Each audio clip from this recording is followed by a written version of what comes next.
नमस्कार सभी विद्यार्थियों का एक बार फिर से स्वागत है मेरे चैनल जगरूप सिंह ज्योग्राफी में। आज हम भारत में दूसरे बड़े उद्योग यानी सूती वस्त्र उद्योग के बारे में बात करने वाले हैं। एनसीईआरटी में दूसरे नंबर पर है। वैसे कृषि के आधार पर देखा जाए तो भारत का सबसे बड़ा उद्योग है सूती वस्त्र उद्योग। भारत में सबसे परंपरागत उद्योगों में से एक और जो भारत के ज्यादातर एरिया को रोजगार की सुविधा भी उपलब्ध करवाता है। देश में काफी समय से यह उद्योग प्रचलित है और भारत के सबसे प्राचीनतम उद्योगों में से एक है सूती वस्त्र उद्योग। आज इसी पर चर्चा करने वाले हैं क्योंकि आजादी के बाद अगर किसी उद्योग को काफी नुकसान हुआ तो वो सूती वस्त्र उद्योग था, क्योंकि 1947 में इंडिया और पाकिस्तान के विभाजन के बाद में भारत का ज्यादातर कपास का एरिया जो है वो कहां चला गया, पाकिस्तान चला गया। परंतु फिर भी दक्षिणी भारत में अच्छी कपास मिट्टी के कारण या दक्षिणी भारत में इस उद्योग का विकास अत्यधिक तरीकों से हुआ और इसके अलावा भारत में मिल उत्पादन, बिजली करघे और हथकरघों के द्वारा सूती वस्त्र का उत्पादन किया जाता है। इस पूरे पर डिटेल से चर्चा करेंगे, क्या इतिहास रहा सूती वस्त्र उद्योग का। तो आज भारत के सबसे प्राचीनतम उद्योगों में से एक जिसका नाम है सूती वस्त्र उद्योग, क्या क्या प्रमुख चीजें हैं उसकी और क्या क्या प्रमुख बिंदु हैं उस पर चर्चा करेंगे। सूती वस्त्र उद्योग, तो पहली बात तो यह ध्यान रखनी है कि यह एक कृषि आधारित उद्योग है। कृषि आधारित उद्योग है, एक परंपरागत उद्योग की श्रेणी में आता है। परंपरागत उद्योग की श्रेणी में आता है और देश के प्राचीनतम उद्योगों में से एक है। देश के प्राचीनतम उद्योगों में से एक है सूती वस्त्र उद्योग। पहले इसकी ये तीन बातें हम ध्यान रखेंगे क्या प्रमुख है। इसके अलावा भारत जो है इस उद्योग की भारत में मांग क्यों अधिक है। भारत जो है वो उष्ण कटिबंधीय देशों में आता है, उष्ण कटिबंधीय देशों में आता है, तो यहां सूती कपड़ा जो है वो पहनने में सुविधाजनक रहता है, इसलिए इस उद्योग की यहां मांग भी अधिक रहती है या कपड़े की मांग भी क्या रहती है, अधिक रहती है। तो दूसरा बिंदु ये कि भारत जो है एक उष्ण कटिबंधीय देश है। तीसरा भारत में ये उद्योग क्यों फैला फूला, क्योंकि यहां कपास का अत्यधिक मात्रा में उत्पादन होता है। कपास का अत्यधिक मात्रा में उत्पादन होता है सूती वस्त्र उद्योग में। तो कपास का अत्यधिक मात्रा में उत्पादन होता है, इसलिए इसकी मांग जो है ज्यादा है। इसके अलावा भारत में श्रमिकों की संख्या जो है वो अधिक है। इसमें आपको कुशल और अर्धकुशल दोनों प्रकार के श्रमिक जो है वो देखने को मिलेंगे। तो कुशल व अर्धकुशल श्रमिकों के कारण भी यहां प्रचुर मात्रा है इसलिए, और कई बार श्रमिकों की कुशलता इतनी पक्की हो चुकी होती है कि ये इसे पीढ़ी दर पीढ़ी क्या करते रहते हैं, स्थानांतरित करते रहते हैं। पीढ़ी दर पीढ़ी क्या करते रहते हैं, स्थानांतरित करते रहते हैं। इसलिए सूती वस्त्र जो है वो भारत में अधिक फैला है। ये दूसरा, हमारे यहां जनसंख्या अधिक है। जनसंख्या अधिक है तो कपड़े की मांग भी क्या होगी, अधिक होगी। इसलिए ये उद्योग जो है अत्यधिक फैलाया, इसका विकास भी क्या हुआ, अच्छा हुआ। और यहां तक, इसके अलावा भारत जब अंग्रेजों के अधीन था तो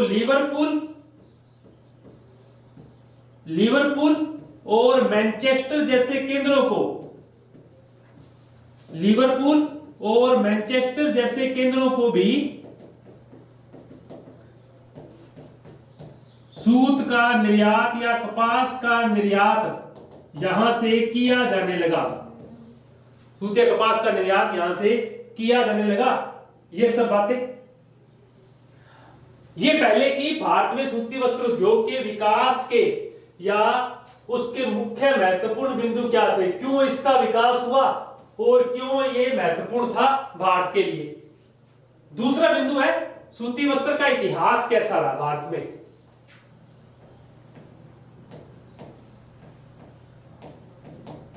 भारत में सूती वस्त्र का इतिहास कैसा रहा,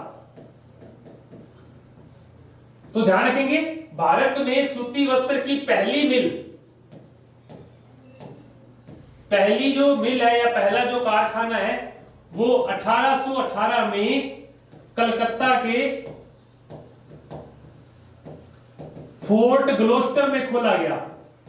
कलकत्ता के फोर्ट ग्लोस्टर में खोला गया, परंतु यह प्रयास क्या रहा, असफल रहा। परंतु दूसरा सबसे जो महत्वपूर्ण या पहली जो सफल मिल है, दूसरी मिल या दूसरा कारखाना या पहली सफल मिल की बात कर रहा हूं। पहली सफल मिल 1854 में मुंबई, और मुंबई किसकी राजधानी है, महाराष्ट्र की। मुंबई महाराष्ट्र में कवासजी डाबर के द्वारा खोली गई। तो ध्यान रखेंगे कि भारत में सूती वस्त्र का पहला असफल प्रयास तो कलकत्ता के फोर्ट ग्लोस्टर में हुआ, परंतु सफल प्रयास 1854 में मुंबई में कवासजी डाबर ने जब एक मिल की स्थापना की तो भारत में सूती वस्त्र उद्योग जो है वो फला फूला। क्यों? प्रारंभ में मुंबई, नागपुर और अहमदाबाद, हम इतिहास की बात कर रहे हैं, प्रारंभ में मुंबई, नागपुर और अहमदाबाद, ये तीन सूती वस्त्र के बड़े केंद्र हुआ करते थे और इसमें नागपुर एक बड़ा बाजार था। इसमें नागपुर एक विकेंद्रीकृत या बड़ा बाजार था, इसलिए यहां जो है इसकी सुविधा जो है वो अत्यधिक फली फूली। इतिहास के समय से देखें तो भारत में सूती वस्त्र का उत्पादन 3 तरीकों से होता है। पहला तो हाथ के करघों से, दूसरा मिलों से और तीसरा है बिजली करघों से। वर्तमान में भारत में ज्यादातर कपड़ा जो है वो किससे बनाया जाता है, बिजली करघों से बनाया जाता है। आजादी के पहले तक मिल का उत्पादन अत्यधिक ज्यादा था, परंतु वर्तमान में बिजली करघों के आने से मिल का उत्पादन जो है वो घटता गया। इस पर चर्चा करते हैं कि भारत में 3 तरीके से सूती वस्त्र का उत्पादन होता है। हमने बात की, एक तो मिल से, एक शक्ति करघों से और एक हथ करघों से। अच्छा, हथ करघों को ध्यान रखेंगे, हैंडलूम बोलते हैं। क्या बोलते हैं? हैंडलूम बोलते हैं, जबकि बिजली करघों को बोलते हैं पावरलूम। बिजली करघों को पावरलूम कहते हैं, इस बात का ध्यान रखेंगे। चलिए, 1950 जब भारत आजाद हुआ उस समय मिल से 81% कपड़ा बनता था भारत का, परंतु बाद में इसका उत्पादन जो है वो घटता गया और लगभग 19-20 तक आते आते ये 81% से घटकर 4% रह गया। 2019-20 तक आते आते ये 4% रह गया, परंतु बिजली करके जो है वो 60% उत्पादन पर चले गए 2019-20 में। यानी इनके उत्पादन में अत्यधिक वृद्धि आई है। ठीक है, जबकि 15% जो उत्पादन है वो किससे होता है, हाथ के करघों से होता है भारत में वर्तमान में। ठीक है, चलिए अब हम भारत में सूती वस्त्र के लिए 2 मिलों की बात करते हैं जो 1947 में लगाई गई। इतिहास की बात चल रही है अभी। 1947 में भारत में 2 मिलें थी, एक तो शाहपुर मिल और एक कैलिको मिल। इन 2 मिलों से उत्पादन होता था और आजादी के समय भारत में लगभग 423 मिलें हुआ करती थी सूती वस्त्र की, जिनमें 2 बड़ी फेमस थी, शाहपुर मिल और कैलिको मिल। ध्यान रखेंगे, और दोनों मिले तो हमने पहले बात की कि कहां बड़े केंद्र थे, मुंबई, नागपुर और अहमदाबाद। दोनों मिले जो हैं वो अहमदाबाद में स्थापित की गई। दोनों की दोनों मिले अहमदाबाद में स्थापित की गई, इसको ध्यान रखेंगे। चलिए आगे बात करते हैं। आपको 2-3 नाम ध्यान रखने हैं और क्या क्या प्रमुख चीजें हैं सूती वस्त्र उद्योग में। सूती वस्त्र उद्योग के वितरण को देखते हैं। अब हम स्टेट वाइज पढ़ेंगे इसको।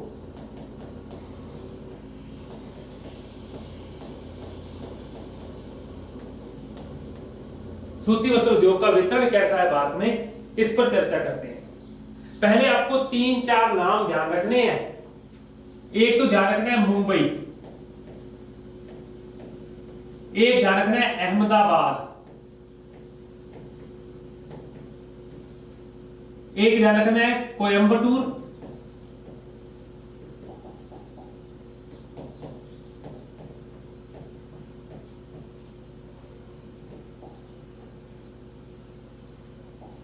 फिर कानपुर, और फिर आपको ध्यान रखना है एक भीलवाड़ा और एक भिवाड़ी, जो कहां स्थित है, अलवर में, अलवर राजस्थान। ये 5 नाम आपको सबसे पहले ध्यान रखने हैं। अहमदाबाद, सबसे पहले मुंबई सूती वस्त्र की राजधानी कहते हैं इसे। सूती वस्त्र की क्या कहते हैं, राजधानी कहते हैं, कॉटनोपोलिस ऑफ इंडिया।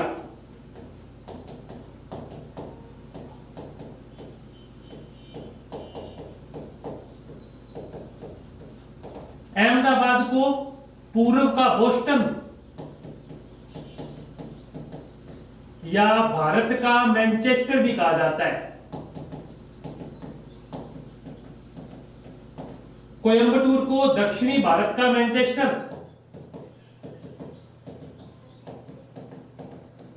कानपुर को उत्तरी भारत का मैनचेस्टर, भीलवाड़ा को राजस्थान का मैनचेस्टर, और भीलवाड़ा को सन 2009 में वस्त्र निर्यातक शहर का दर्जा दिया गया था, और भिवाड़ी अलवर को राजस्थान का नवीन मैनचेस्टर कहते हैं। राजस्थान का नवीन मैनचेस्टर कहते हैं। पहले तो इन नामों को आप ध्यान रखेंगे कि मुंबई को सूती वस्त्र की राजधानी कहा जाता है या कॉटनोपोलिस ऑफ इंडिया कहा जाता है। अहमदाबाद को पूर्व का बोस्टन या भारत का मैनचेस्टर भी कहते हैं। कोयंबटूर को दक्षिणी भारत का मैनचेस्टर, कानपुर को उत्तरी भारत का मैनचेस्टर, भीलवाड़ा को राजस्थान का मैनचेस्टर, और 2009 में भीलवाड़ा को वस्त्र निर्यातक शहर का दर्जा दिया गया। भिवाड़ी अलवर को राजस्थान का नवीन मैनचेस्टर भी कहा जाता है। एक और बात, मैनचेस्टर जो है वो ध्यान रखेंगे, वो ब्रिटेन में स्थित है। ब्रिटेन में स्थित है, इंग्लैंड में। अगर मैप पर भरना हो तो हम इसे वहां भरेंगे। चलिए, तो दक्षिणी भारत का मैनचेस्टर, कोयंबटूर, हमने सब बातें पूरी कर ली। कानपुर को उत्तरी भारत का मैनचेस्टर कहते हैं। अब भारत में सूती वस्त्र के सबसे अधिक उत्पादन होता है, उसका नंबर 1 स्टेट की बात करते हैं, महाराष्ट्र। मिलों की संख्या के साथ चलेंगे। महाराष्ट्र जो है, यहां सूती वस्त्र की 190 मिलें हैं टोटल। कुल महाराष्ट्र में 190 मिलें हैं, परंतु मुंबई शहर में 57 मिलें स्थित है। मुंबई शहर में 57 मिलें स्थित है। सबसे बड़ा केंद्र कौन सा है? मुंबई सबसे बड़ा केंद्र है महाराष्ट्र का। सबसे बड़ा केंद्र जो है वो मुंबई है महाराष्ट्र का, इस बात को ध्यान रखेंगे। इसके अलावा जो है कोल्हापुर, नागपुर, वर्धा, सांगली। कोल्हापुर, नागपुर, वर्धा, सांगली, सतारा, ये सब बड़े केंद्र हैं महाराष्ट्र के। तो महाराष्ट्र जहां कुल 190 मिले हैं, 57 मुंबई में। मुंबई को बात कर ली हमने, इसे क्या बोलते हैं? सूती वस्त्र की राजधानी या कॉटनोपोलिस ऑफ इंडिया कहते हैं। कोल्हापुर, नागपुर, वर्धा, सांगली, सतारा आदि बड़े केंद्र हैं महाराष्ट्र के अंदर सूती वस्त्र के। चलिए दूसरा बात करते हैं गुजरात की। गुजरात में सूती वस्त्र की 89 मिलें हैं, कुल 89 मिले हैं। इसमें से सबसे बड़ा केंद्र क्या था? अहमदाबाद। और लगभग 47 मिले तो सिर्फ और सिर्फ कहां है? अहमदाबाद में है। अहमदाबाद को बात कर लिया, भारत का मैनचेस्टर या पूर्व का बोस्टन भी कहते हैं। बोस्टन जो है वो यूएसए में स्थित है, उत्तरी अमेरिका महाद्वीप में, संयुक्त राज्य अमेरिका देश में स्थित है। और भारत का मैनचेस्टर पर हम बात कर चुके हैं। इसके अलावा हम बात करें गुजरात में सूरत, भरूच, अन्य नामों में सूरत, भरूच, भावनगर, सूरत, भरूच, भावनगर और पोरबंदर, वडोदरा, राजकोट, पोरबंदर, वडोदरा, राजकोट, ये अन्य नाम है। तीसरे पे बात करते हैं तमिलनाडु। भारत में तमिलनाडु में सर्वाधिक मिलें स्थित है। कुल 959 मिले हैं तमिलनाडु में, 959, जिसमें से लगभग 400 के आसपास मिले तो सिर्फ कहां स्थित है? कोयंबटूर में ही स्थित है। ठीक है, आगे जो बात ध्यान रखेंगे ये कि यहां से देश का 38% सूत निर्यात किया जाता है। तमिलनाडु जो है वो कपड़े की बजाय धागे के निर्यात पर, धागे के निर्यात पर यानी जिनिंग मिले और विविंग मिले जो है वो यहां अधिक है।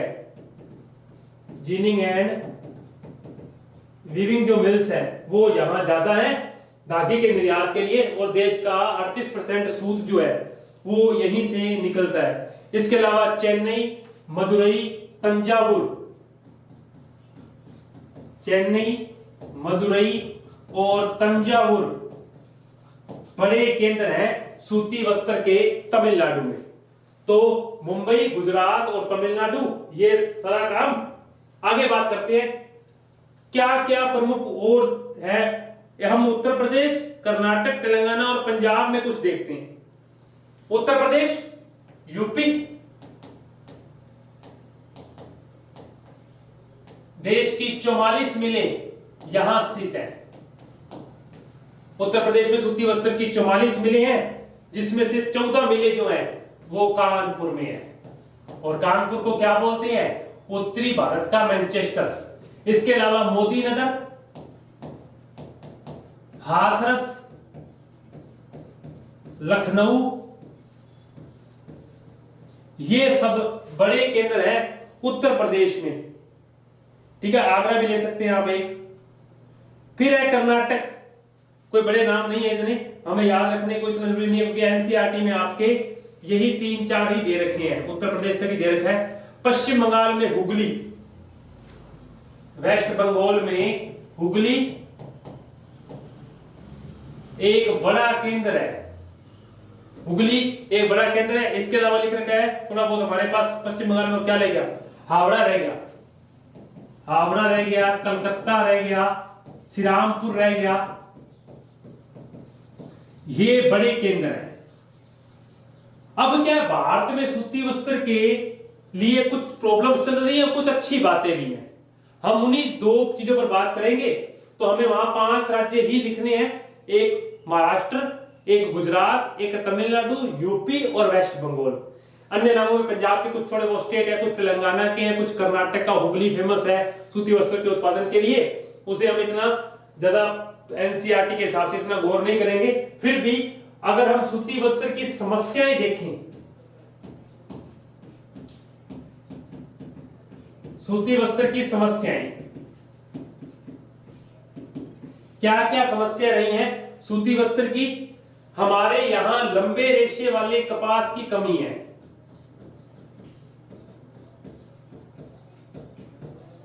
लंबे रेशे वाले कपास की क्या है? कमी है। दूसरा बिंदु की बात करें, पुरानी मशीनें हैं।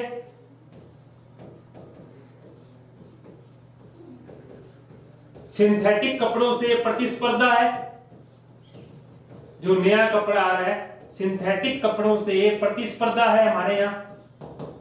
इसके अलावा चीन जो है, चीन जैसे बड़े देश से निर्यात में भी प्रतिस्पर्धा है, क्योंकि हम सूती वस्त्र के उत्पादन में चीन के बाद कौन से स्थान पर है? दूसरे स्थान पर है। ये कुछ समस्याएं चल रही हैं सूती वस्त्र उद्योग को लेकर भारत में। इसके अलावा कुछ संरचना में भी कमी है, विद्युत की आपूर्ति कम है, संरचनात्मक कमी है, विद्युत की आपूर्ति कम है। ये सब सूती वस्त्र उद्योग की कुछ समस्याएं थी और ये सूती वस्त्र उद्योग का विकास और क्या इतिहास रहा, क्या बड़े केंद्र हैं, पूरा होता है। धन्यवाद आप सभी का। मिलते हैं अगली क्लास में।